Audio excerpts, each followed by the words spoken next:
Bonjour, bonjour bien-aimés dans le Seigneur. Notre Dieu est bon, il est redoutable. Merci Seigneur Jésus pour ces temps que tu nous accordes. Tu es merveilleux dans ton amour. Merci pour l'œuvre de Golgotha et merci Seigneur pour ton Esprit Saint qui est à l'œuvre. Merci Père de bénir cette parole dans nos cœurs. Nous nous approchons de toi pour te connaître, Éternel, pour t'obéir, Éternel, et pour te servir. Laisse qu'au travers, Seigneur, de cette lecture biblique, que nous puissions te servir, Éternel Dieu souverain. Merci et merci encore parce que toi seul est Dieu, toi seul est Seigneur. Au nom de Jésus-Christ. Amen. Oui, bien-aimés dans le Seigneur, bonjour, bonjour, bonjour à tout un chacun. Vous l'avez compris, nous sommes ensemble pour la lecture biblique. Alors, nous allons lire 1 Roi chapitre 10, Ézéchiel chapitre 40, Philippiens, le premier chapitre. Nous avons fini Éphésiens chapitre 6, qui est Éphésiens 6 chapitre. Donc, nous commençons Philippiens, le premier chapitre, les psaumes 78, 32 à 35, Proverbes 24 et le verset 27. Que Dieu soit honoré. Nous commençons par 1 Roi chapitre 10. Le premier livre des rois, chapitre 10. La reine de Séba apprit la renommée que possédait Salomon à la gloire de l'Éternel, et elle vint pour l'éprouver par des énigmes. Elle arriva à Jérusalem avec une suite fort nombreuse, et avec des chameaux portant des aromates, de l'or en très grande quantité, et des pierres précieuses. Elle se rendit auprès de Salomon, et elle lui dit tout ce qu'elle avait dans le cœur. Salomon répondit à toutes ces questions, et il n'y eut rien que le roi ne sût lui expliquer. La reine de Séba vit toute la sagesse de Salomon, et la maison qu'il avait bâtie, et les mets de sa table, et la demeure de ses serviteurs, et les fonctions et les vêtements de ceux qui le servaient, et ses échansons, et ses holocaustes qu'il offrait dans la maison de l'Éternel. Hors d'elle-même, elle dit au roi, « C'était donc vrai ce que j'ai appris dans mon pays au sujet de ta position et de ta sagesse. Je ne le croyais pas avant d'être venu et d'avoir vu de mes yeux. Et voici, on ne m'en a pas dit la moitié. Tu as plus de sagesse et de prospérité que la renommée ne me l'a fait connaître. Heureux tes gens, heureux tes serviteurs qui sont continuellement devant toi, qui entendent ta sagesse. Béni soit l'Éternel ton Dieu, qui t'a accordé la faveur de te placer sur le trône d'Israël. C'est parce que l'Éternel aima toujours Israël, qu'il t'a établi roi, pour que tu fasses droit et justice. Elle donna au roi 120 talents d'or, une très grande quantité d'aromates et des pierres précieuses. Il ne vint plus autant d'aromates que la reine de Saba en donna au roi Salomon. Les navires de Hiram, qui apportèrent de l'or d'Ophir, amenèrent aussi d'Ophir une grande quantité de bois de sandal et des pierres précieuses. Le roi fit avec le bois de sandal des balustrades pour la maison de l'Éternel et pour la maison du roi, et des harpes et des luths pour les chantres. Il ne vint plus de ce bois de sandal, et on n'en a plus vu jusqu'à ce jour. Le roi Salomon donna à la reine de Séba tout ce qu'elle désira, ce qu'elle demanda, et lui fit en outre des présents dignes d'un roi tel que Salomon. Puis elle s'en retourna et alla dans son pays, elle et ses serviteurs.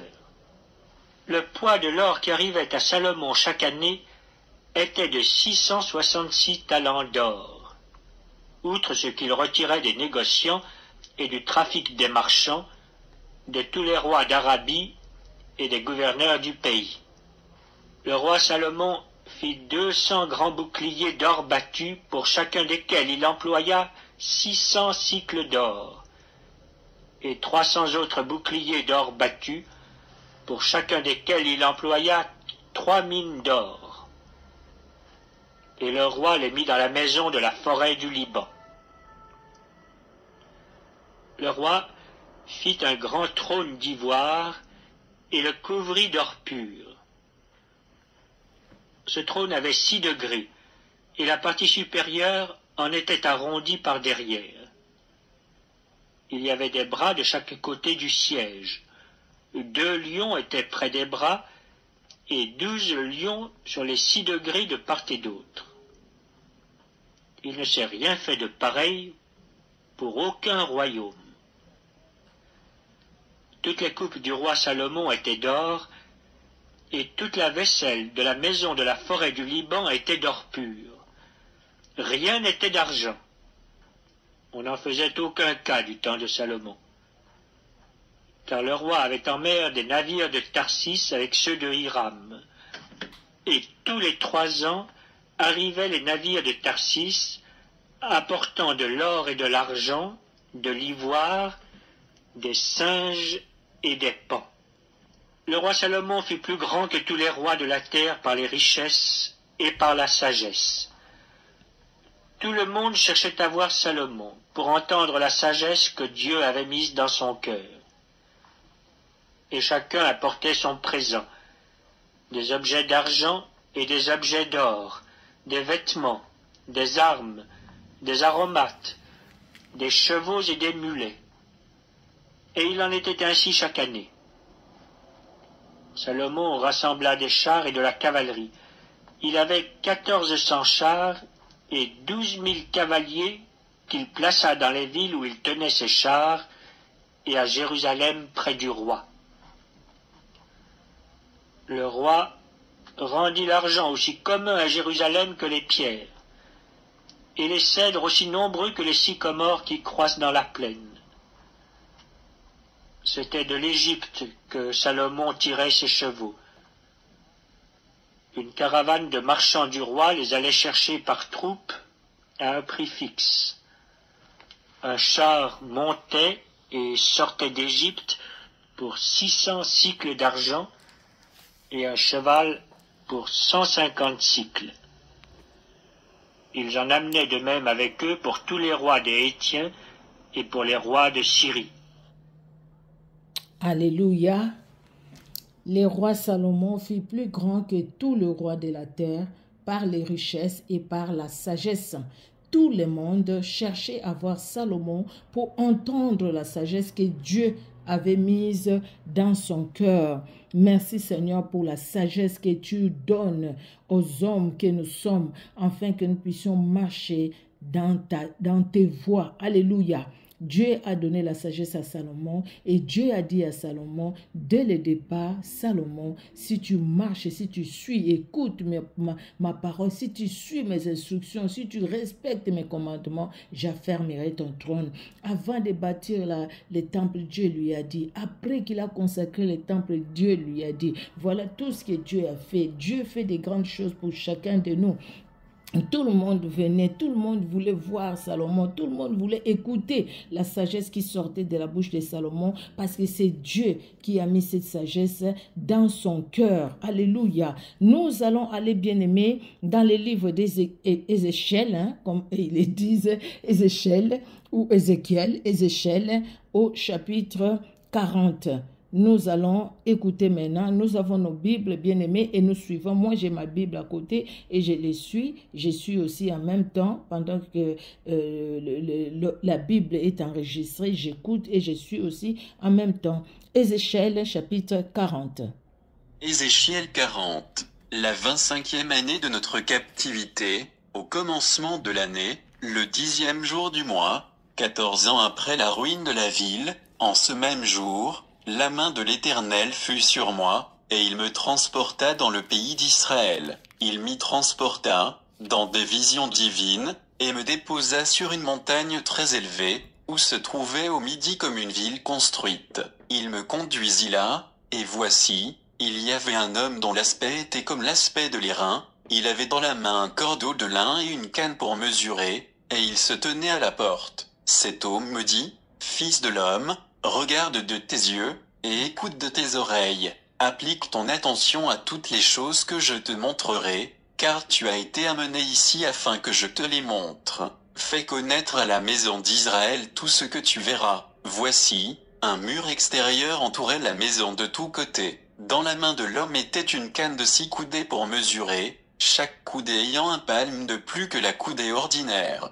Il mesura la largeur du mur, qui était d'une canne, et la hauteur, qui était d'une canne. Il alla vers la porte orientale, et il en monta les degrés. Il mesura le seuil de la porte, qui avait une canne en largeur, et l'autre seuil, qui avait une canne en largeur. Chaque chambre était longue d'une canne, et large d'une canne. Il y avait entre les chambres un espace de 5 coudées. Le seuil de la porte, près du vestibule de la porte, à l'intérieur, avait une canne. Il mesura le vestibule de la porte, à l'intérieur, il avait une canne. Il mesura le vestibule de la porte, il avait 8 coudées, et ses poteaux en avaient 2. Le vestibule de la porte était en dedans. Les chambres de la porte orientale étaient au nombre de 3 d'un côté et de 3 de l'autre. Toutes les 3 avaient la même mesure, et les poteaux de chaque côté avaient aussi la même mesure. Il mesura la largeur de l'ouverture de la porte, qui était de 10 coudées,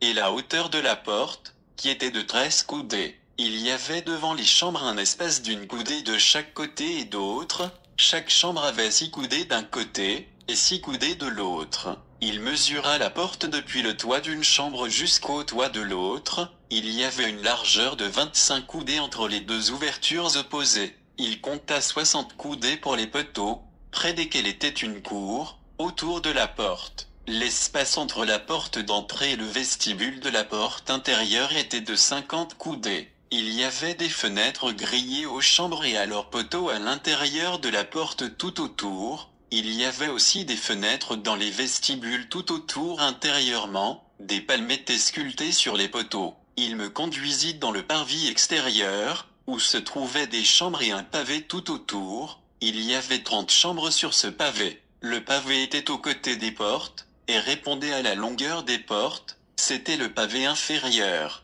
Il mesura la largeur depuis la porte d'en bas jusqu'au parvis intérieur en dehors. Il y avait 100 coudées, à l'orient et au septentrion. Il mesura la longueur et la largeur de la porte septentrionale du parvis extérieur. Ces chambres, au nombre de 3 d'un côté et de 3 de l'autre, ces poteaux et ce vestibule, avaient la même mesure que la première porte, 50 coudées en longueur et 25 coudées en largeur. Ses fenêtres, son vestibule, ses palmes, avaient la même mesure que la porte orientale. On y montait par 7 degrés, devant lesquels était son vestibule. Il y avait une porte au parvis intérieur, vis-à-vis de la porte septentrionale et vis-à-vis de la porte orientale. Il mesura d'une porte à l'autre 100 coudées. Il me conduisit du côté du midi, où se trouvait la porte méridionale. Il en mesura les poteaux et les vestibules, qui avaient la même mesure. Cette porte et ce vestibule avaient des fenêtres tout autour,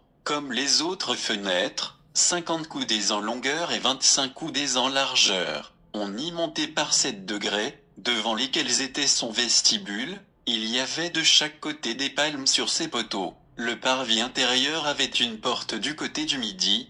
Il mesura d'une porte à l'autre au midi 100 coudées. Il me conduisit dans le parvis intérieur, par la porte du midi. Il mesura la porte du midi, qui avait la même mesure. Ses chambres, ses poteaux et ce vestibule, avaient la même mesure. Cette porte et ce vestibule avaient des fenêtres tout autour, 50 coudées en longueur et 25 coudées en largeur. Il y avait tout autour des vestibules de 25 coudées de longueur et de 5 de largeur. Les vestibules de la porte aboutissaient au parvis extérieur. Il y avait des palmes sur ces poteaux, et 8 degrés pour y monter. Il me conduisit dans le parvis intérieur, par l'entrée orientale. Il mesura la porte, qui avait la même mesure. Ses chambres, ses poteaux et ce vestibule, avaient la même mesure. Cette porte et ce vestibule avaient des fenêtres tout autour, 50 coudées en longueur et 25 coudées en largeur. Ces vestibules aboutissaient au parvis extérieur. Il y avait de chaque côté des palmes sur ces poteaux, et 8 degrés pour y monter. Il me conduisit vers la porte septentrionale. Il la mesura, et trouva la même mesure, ainsi qu'à ses chambres, à ses poteaux et à ses vestibules. Elle avait des fenêtres tout autour, 50 coudées en longueur et 25 coudées en largeur. Ces vestibules aboutissaient au parvis extérieur, il y avait de chaque côté des palmes sur ces poteaux, et 8 degrés pour y monter. Il y avait une chambre qui s'ouvrait vers les poteaux des portes, et où l'on devait laver les holocaustes. Dans le vestibule de la porte se trouvaient de chaque côté 2 tables, sur lesquelles on devait égorger l'holocauste, le sacrifice d'expiation et le sacrifice de culpabilité. À l'un des côtés extérieurs par où l'on montait, à l'entrée de la porte septentrionale, il y avait 2 tables, et à l'autre côté, vers le vestibule de la porte, il y avait 2 tables. Il se trouvait ainsi, aux côtés de la porte,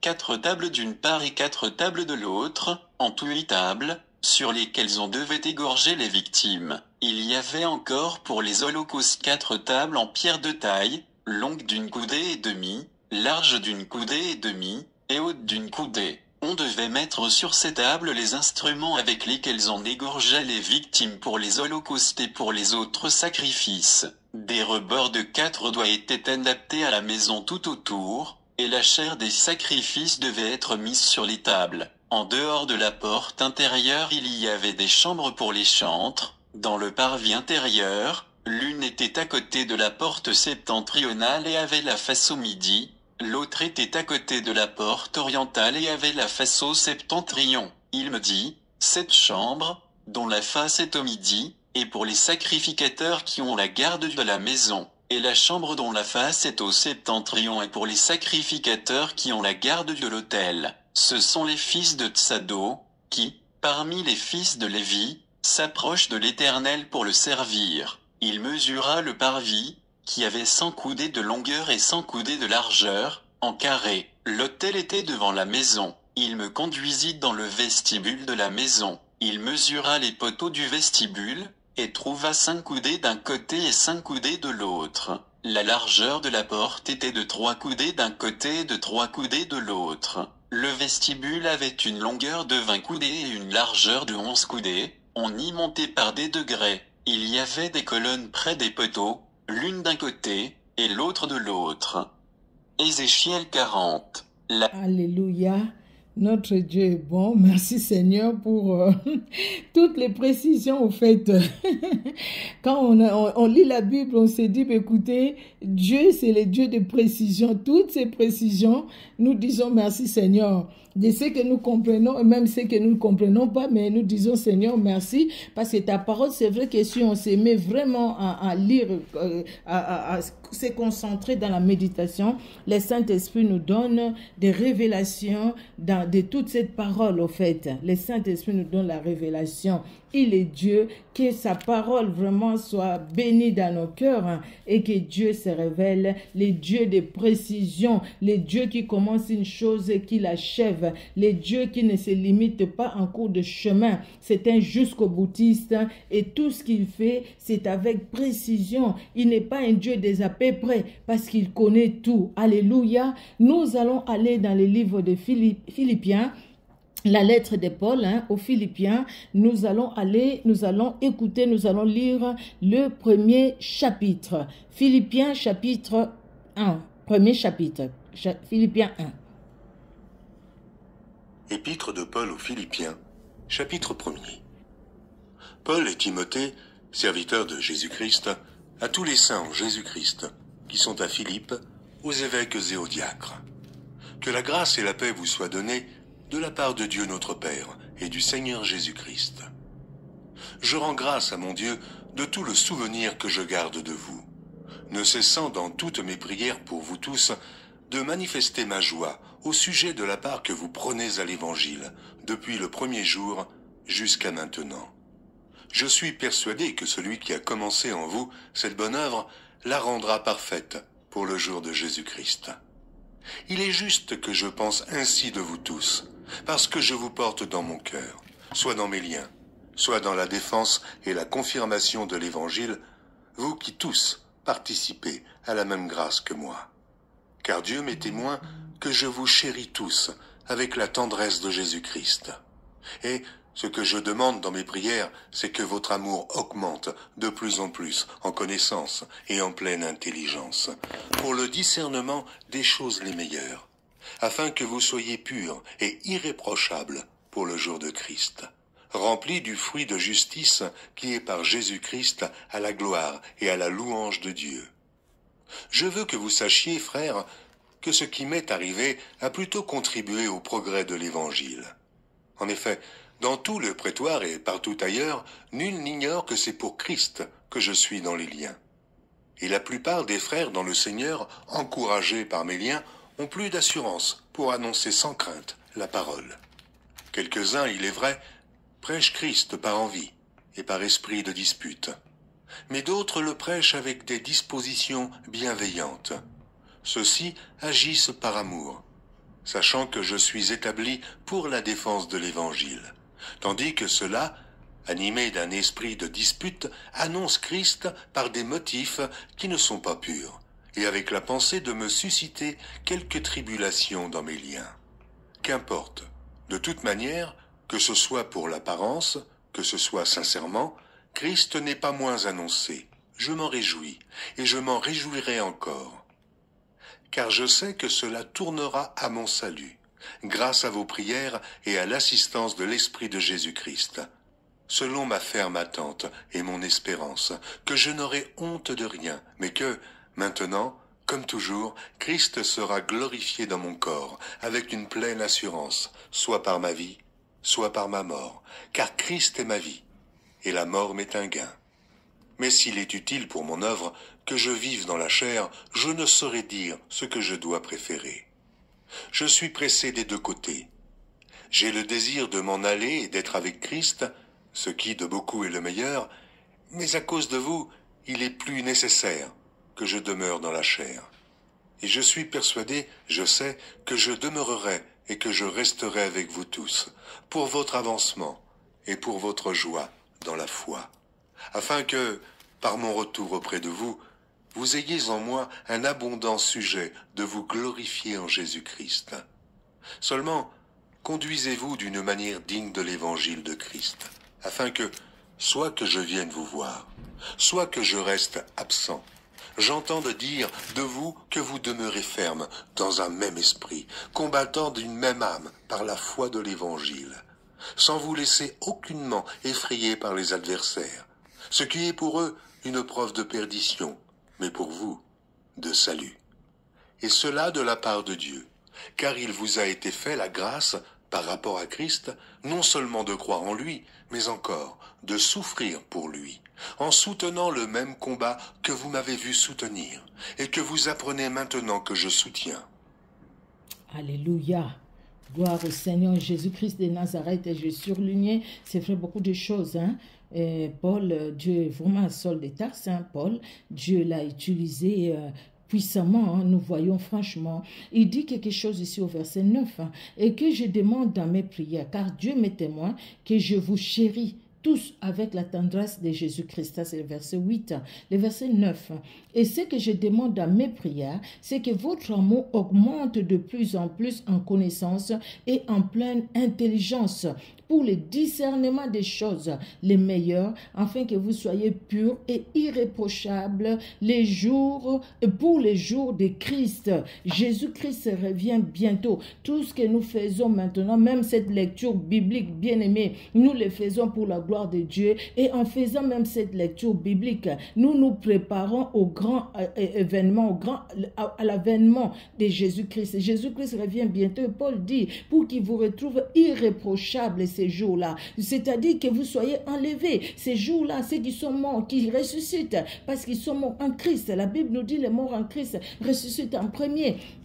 Que vous soyez ressuscités, que nous soyons ressuscités. Et Paul prie pour que cet amour puisse grandir, l'amour que nous avons pour Dieu, l'amour que nous avons pour l'œuvre de Dieu, que l'amour grandisse dans nos cœurs, que l'amour vraiment grandisse.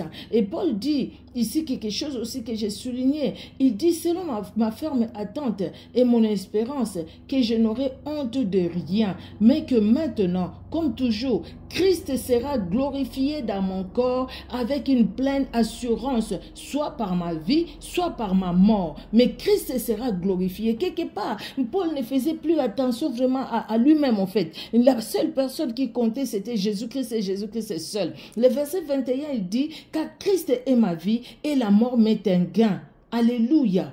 Alléluia. Jésus-Christ compte. Jésus-Christ est seul.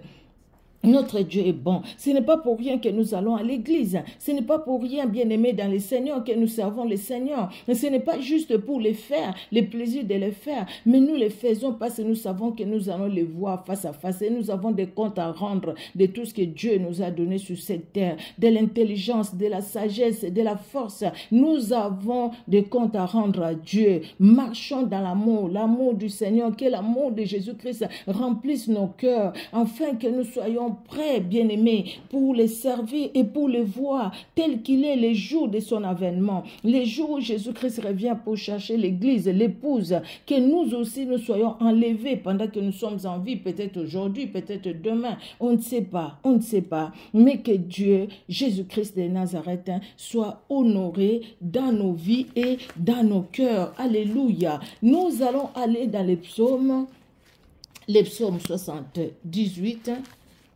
Les psaumes 78, nous allons lire du verset 32 jusqu'à la fin, du verset 32 jusqu'au verset 55, voilà. 78, 32 à 55, parce qu'il y a encore, c'est jusqu'à 72, hein. Donc 32 à 55, nous lisons. Malgré tout cela, ils continuèrent à pécher et ne crurent point à ses prodiges. Il est en train de dire tout ce que le Seigneur a fait pour Israël. Depuis qu'ils étaient en Égypte, ils ont crié au Seigneur, le Seigneur les a libérés, comment le Seigneur les a nourris dans le désert, comment il les a gardés dans le désert. Et il continue, c'est ce que nous avions lu précédemment. Donc là, il continue. Lorsque la colère de Dieu s'éleva contre eux, il frappa des morts le plus vigoureux. Il abattit les jeunes hommes d'Israël. Malgré tout cela, ils continuèrent à pécher et ne crurent point à ses prodiges. Il consuma leurs jours par la vanité et leurs années par une faim soudaine. Quand il frappait des morts, il les cherchait. Il revenait et se tournait vers Dieu. Ils se souvenaient que Dieu était leur rocher, que le Dieu très haut était leur libérateur. Mais il les trompait de la bouche et il lui mentait de la langue.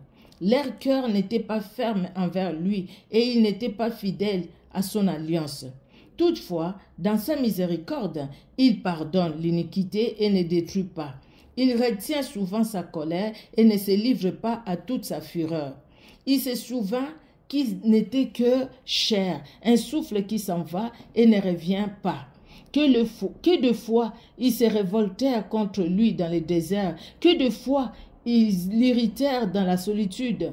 Ils ne cessèrent de tenter Dieu et de provoquer les saints d'Israël. Ils ne se souvinrent pas de sa puissance du jour où il les délivra de l'ennemi, des miracles qu'il accomplit en Égypte et ses prodiges dans les campagnes de Tchoan. Il changea leurs fleuves en sang et ils ne purent en boire les eaux. Il envoya contre eux des mouches venimeuses qui les dévorèrent et des grenouilles qui les détruisirent. Il livra leurs récoltes aux sauterelles, les produits de leur travail aux sauterelles. Il fit périr leurs vignes par la grêle et leurs sycomores par la gelée. Il abandonna leur bétail à la grêle et leurs troupeaux au feu du ciel. Il lança contre eux son ardente colère, la fureur, la rage et la détresse, une troupe de messagers des malheurs. Il donna libre cours à sa colère, il ne trouva pas leur âme de la mort, il livra leur vie à la mortalité. Il frappa tous les premiers-nés en Égypte, les prémices de la force sous les tentes de Cham. Il fit partir son peuple comme des brebis, il les conduisit comme un troupeau dans le désert. Il les dirigea sûrement pour qu'ils soient sans crainte, et la mer couvrit leurs ennemis. Il les amena vers sa frontière sainte, vers cette montagne que sa droite a acquise. Il chassa devant eux les nations, leur distribua les pays en héritage et fit habiter dans leurs tentes les tribus d'Israël. Alléluia. Un rappel de tout ce que Dieu a fait et ce que Dieu peut faire aussi aujourd'hui encore dans nos vies. Il est capable de changer une situation il est capable de faire retomber le mal sur ceux qui cherchent à nous faire du mal. Il a fait pour Israël, il a fait retomber le mal que l'Égypte voulait lui faire. Il a fait retomber ce mal-là sur les Égyptiens. Ils ont été détruits. Hein. Il a envoyé des mouches venimeuses, il a détruit leur bétail et même les hommes. Il a détruit parce qu'il est Dieu. Il a vengé Israël de toute la souffrance qu'ils ont endurée en Égypte. Il a fait pour Israël, bien que le cœur de l'homme est mauvais comme la Bible le dit. C'est pourquoi nous devons vraiment nous attacher à Jésus-Christ de Nazareth. Nous allons finir, bien-aimés, par le livre des Proverbes au chapitre 24 et nous allons lire le verset 27. Alors, 24, verset 27, la Bible dit « Soigne tes affaires au dehors, mets ton champ en état, puis tu bâtiras ta maison. » Amen, amen. Que Dieu soit honoré pour chacune de nos vies. Merci Seigneur Jésus-Christ pour ta parole. Oui, tu nous rappelles, tu nous montres vraiment ta puissance au travers de ta parole. Tu nous montres vraiment que toi et toi seul es capable de grandes choses dans nos vies. Toi et toi seul, éternel Dieu de gloire, peut changer un cœur, peut bouleverser une vie éternelle. Toi et toi seul peut ôter la malédiction pour bénir, peut ôter la maladie pour guérir, parce que tu es Dieu. Merci Seigneur Jésus-Christ pour l'œuvre de Golgotha dans nos vies et dans nos familles. Que l'honneur et la gloire montent à toi et à toi seul, le puissant de Jacob, dans le nom puissant de Jésus-Christ, que nous t'avons ainsi prié. Amen. Amen, amen. Que Jésus-Christ soit honoré dans nos vies, dans nos cœurs bien-aimés. Soyez bénis, vous qui nous suivez sur Facebook et sur YouTube. Que chacune de nos familles aussi demeure bénie dans la sainte présence de Jésus-Christ de Nazareth. Au revoir.